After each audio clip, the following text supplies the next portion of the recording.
नर्मदे हर योगी जी। मात नर्मदे हर। योगी जी, आप इस चीज़ का मार्गदर्शन करें कि कुछ टाइम यहाँ पे रहने के बाद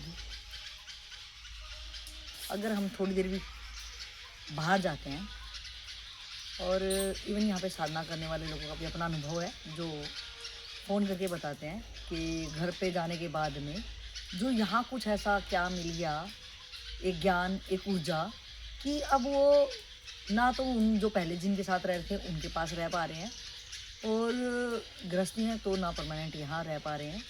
तो उनको किस टाइप से वो बड़ी फिर एक उलझन सी आ जाती है कि ना इधर के रहे और ना उधर के रहे, क्योंकि पहले जैसे चल रहा था भी ना ज्ञान क्या ज्ञान था में, तो वो तो चल ही रहा था, तब तो पता ही नहीं था। तो इधर भी जब तक हम साधना में नहीं थे तो हमारी भी गाड़ी जैसे तैसे चल रही थी, लेकिन अब पता होने के बाद तब बहुत ज़्यादा दिक्कत का ये सामना करना पड़ रहा है कि अब जिए तो कैसे जिए।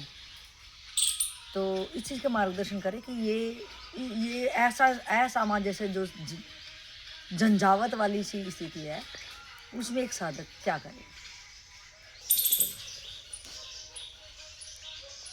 तो जैसे आप पहले उसी तरह आप भी जीते थे, उन लोगों से बातचीत करते थे, उठना बैठना सब था। अब क्या हुआ, उन लोगों में बदलाव नहीं आया, उन लोग जैसे थे वैसे ही रह रहे हैं और भी चापलूसी में आगे बढ़ रहे हैं। और आप क्या हुआ, आप सब बंद कर दिए। सत्संग समझ में आया और आपको लगा कि नहीं, हमारा तो पतन हो रहा है, अब एक काम करो, छोड़ दो ये सब करना। क्या करो, ईमानदारी, सत्कर्म, जरूरतमंद को सेवा। पहले क्या थे, तुम लूट रहे थे, तुम पे किसी ने भरोसा किया, तुमने उसे लूट लिया। अब कोई भरोसा करे या ना करे, लेकिन आपका काम हुआ सहयोग। क्या, आपने लूटना एकदम बंद कर दिया, आपने देना चालू कर दिया, जरूरतमंद की सेवा चालू कर दी, फालतू बातें बंद कर दिए। तो वो क्या हुआ, आप उनसे एकदम अलग हो गए। अब उनके साथ रह के भी लग रहा है मैं अकेला हूं।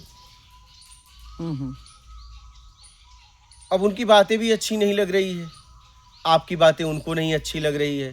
लेकिन अब करना क्या है, अपने जिम्मेदारी कर्तव्य को तो निभाना है, क्योंकि उससे अगर भागोगे तो उसका भी अपराध लग जाएगा। तो उनके साथ रहकर जरूरत में जीना चालू करो, ईमानदारी सत्कर्म से। आप कोई उम्मीद मत रखो, कहीं ना कहीं अगर आपको दुख हो रहा है, इसका मतलब आप भी मान सम्मान की कोई उम्मीद है कि मेरे से अच्छे तरीके से बात करें, मेरी बातों को समझें। आप देखो ना, वो अलग जगह से काम कर रहे हैं और आप अलग जगह से काम कर रहे हो। आप ईमानदारी सत्कर्म से काम कर रहे हो और वो बेईमानी दुष्कर्म के साथ काम कर रहे हैं। तो बहुत फर्क है। अच्छा, आपको तकलीफ नहीं होना चाहिए, फर्क दिखना चाहिए आपको। ये आपको समझ में आना चाहिए कि इनको भी इस रास्ते पे लाया जाए। हो सकता है मुझे देखकर ये हमारे रास्ते पे कभी न कभी आ जाए कि तुम्हारे पास जरूरत की चीजें हैं, उसमें तुम बहुत खुश हो, हम जरूरत से ज्यादा मेरे पास है, मैं बहुत दुखी हूं। तो आप अगर पछतावा हो रहा है, आपको रहने में बड़ी तकलीफ हो रही है, तो कहीं ना कहीं आप भी उम्मीद रखे हो। आपको तो फर्स्ट क्लास रहना चाहिए, कमल की फूल की तरह। कीचड़ है तो है, उस कीचड़ से तो मैं हूं। अगर देखा जाए तो जहां आपको रहने में तकलीफ हो रही, उससे तो आप ही हैं, वहीं आपका पालन पोषण उसी समाज में हुआ है। तो हमें ईमानदारी सत्कर्म से जीना चाहिए। अगर आपको दुख हो रहा है, बेचैनी हो रही, उलझन हो रहा है, इसका मतलब उन लोगों से आप उम्मीद रखे हो कुछ न कुछ, कि आपकी बातों को समझें, आपके कहे अनुसार चलें। तो आपके ऊपर आपका अधिकार है, आप ईमानदारी सत्कर्म के साथ जियो। आपके साथ कोई आए तो भी ठीक, नहीं आए तो भी ठीक। आपको घुटन, व्याकुलता ये सब नहीं होनी चाहिए। और जब आपका कर्म और दायित्व आप पूरी तरह निभा लें, तो आप कहीं एकांत में चले जाएं, अपना आत्मिक कल्याण करें। और एक साल में, मैंने कहा ना, एक साल में 1 महीने के लिए तो पक्का जाएं, कम से कम। ज्यादा से ज्यादा आपको कितना समय मिल जाता है अकेले?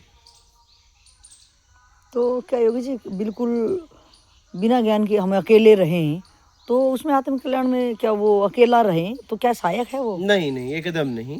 देखिए, अगर आपको पढ़ना नहीं आता है, आपने पढ़ना शिक्षक से नहीं सीखा है, तो कितनी भी किताब लेके बैठ जाओ, आप किताब लेके बैठ के क्या करोगे? पन्ने गिनोगे? वो भी गिनती नहीं आएगी, बराबर। बस किताब देखते रह जाओगे। हम्म, तो आपके पास एकांत में जाने लायक आप बनो पहले, कि एकांत में जाके करेंगे क्या। हम्म, जैसे कोई विद्यार्थी है, वो स्कूल चल बस जाए और बैठा रहे और किसी शिक्षक के द्वारा ना पढ़े, वो कहीं एकांत पेड़ के नीचे कहीं भी रूम में बैठा रहे, क्या वो पढ़ पाएगा? हम्म, एक शिक्षक की जरूरत है। हम्म, तो वैसे ही आश्रम में एक गुरु की जरूरत है, गुरु ज्ञान का प्रतीक है।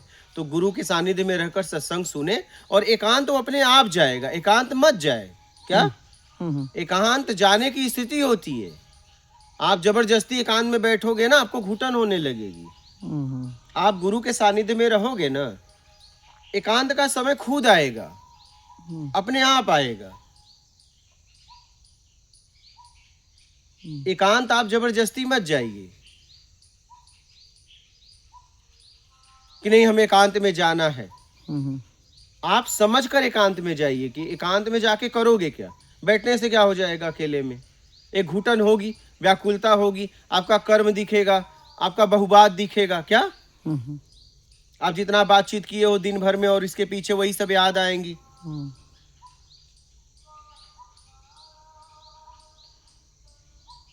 तो हमें क्या करना चाहिए? मतलब सत्संग सुनना चाहिए, किसी के गुरु के सानिध्य में जाकर उसके सत्संग का अनुसरण करना चाहिए, उसमें जीना चाहिए, फिर आप एकांत में अपने आप जाओगे। हम्म,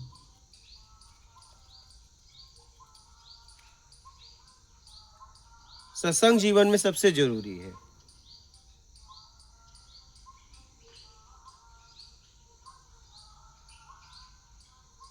तब एकांत में बैठोगे तो कोई मतलब होगा।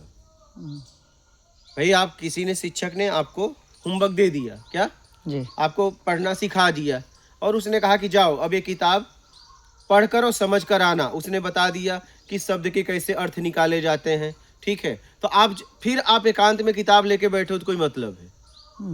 रिवीजन करें उस चीज हाँ, का। पढ़ना सीखने के बाद, और आपको पढ़ना ही नहीं आता, पूरे विश्व का किताब लेके बैठो, आपका क्या होगा?